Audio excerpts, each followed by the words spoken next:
এই মুহূর্তে হাইকোর্ট থেকে যে খবর পাওয়া যাচ্ছে, হাইকোর্টে ঝুলে রইল কনস্টেবল নিয়োগের ভবিষ্যৎ। কনস্টেবল নিয়োগের ভবিষ্যৎ ঝুলে রইল। কনস্টেবল নিয়োগের ভবিষ্যৎ হাইকোর্টে কেন ঝুলে রইল? বিশেষ ছাড় ক্যাটাগরিতে বিশেষ ছাড় ক্যাটাগরিতে 1007 শূন্য পদের মেধা তালিকায় মাত্র 10। বিশেষ ছাড় ক্যাটাগরি নিয়োগের কাট অফ মার্কসে গোলমাল।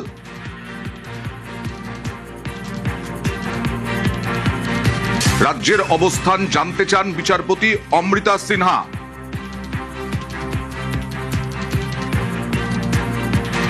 বিশেষ ছাড় ক্যাটাগরিতে 1007 জন।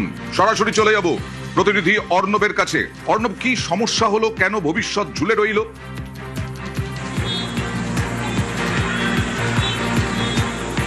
দেখো, অনেক দিন পরে এই কনস্টেবল নিয়োগ পুলিশে, যেটা খুব অত্যন্ত প্রয়োজনীয় ছিল, 11,749 শূন্যপদের নিয়োগের বিজ্ঞপ্তি 2024 সালে দেওয়া হয় এবং তারপর তার পরীক্ষা হয় 2025 সালে। কিন্তু সেই নিয়োগ প্রক্রিয়ায় বিভিন্ন ক্যাটাগরিতে নিয়োগ হয়, বিভিন্ন সংরক্ষণ ক্যাটাগরি, তার মধ্যে এক্সেমটেড ক্যাটাগরি অর্থাৎ বিশেষ ছাড় সংখ্যা, সেখানে 1007 শূন্যপদ। এছাড়াও NVF, village police, civic volunteers, এই বিভিন্ন ক্যাটাগরিতে যে কাটাম মার্কস হওয়ার কথা, সেই কাটাম মার্কসে গোলমাল করে কার্যত কাটাম মার্কস অনেক বাড়িয়ে দেখানো হয়েছে।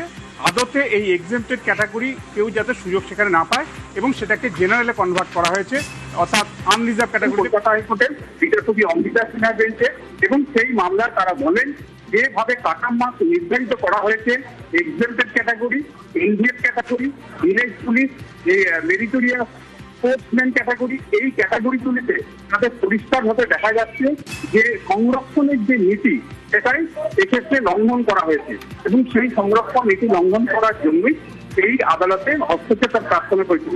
বিচারপতি অমৃতা সিনহা মামলাতে তিনি স্পষ্ট নির্দেশ দিচ্ছেন, কারণ নতুন বিজেপি সরকার রাজ্যে এসেছেন।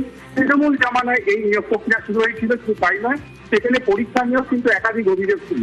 Physical efficiency, physical measurement test নিয়েও একাধিকবার মামলা অভিযোগ এসছে এবং বিচারপতি সৌগত ভট্টাচার্য হস্তক্ষেপে সেই যাত্রা কিছুটা হলো মামলা দিচ্ছিল পুলিশ রিক্রুটমেন্ট বোর্ড তৃণমূল জামানায়।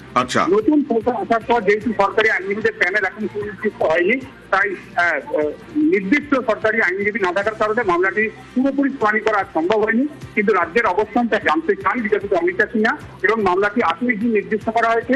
কিন্তু তিনি স্পষ্ট জানিয়েছেন এই মামলা অর্থাৎ মুসলিম শেখ 32 জন যে মামলা করেছেন, সেই মামলার যা ফয়সালা হবে, সেই ফয়সালার উপরে কিন্তু এই ট্রান্সফারের নিয়োগ প্রক্রিয়ার ভবিষ্যৎ নির্ধারণ করা হবে বা নির্ধারিত থাকবে, এটা স্পষ্ট অন্তর্বর্তী নির্দেশে জানিয়েছেন বিচারপতি সিনহা। অর্ণব, পরবর্তী শুনানির দিন কি কোনোভাবে এই ভবিষ্যৎ অন্ধকারে থেকে উজ্জ্বল আসতে পারে?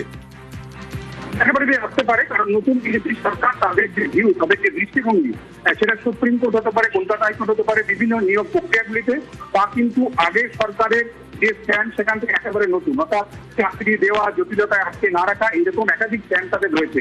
কাজে এখানেও পুরোপুরি যে সরকারি প্যানেল যখন উপস্থিত হয়ে যাবে, 28 জুন মামলা আসবে, নিশ্চিতভাবে প্রত্যেকে আশা করছে বিজেপি সরকারের আইনজীবীরা হয়তো এক্ষেত্রে একটা পজিটিভ কিছু দিশা দেখাতে পারবেন তাদের জন্য। বেশ।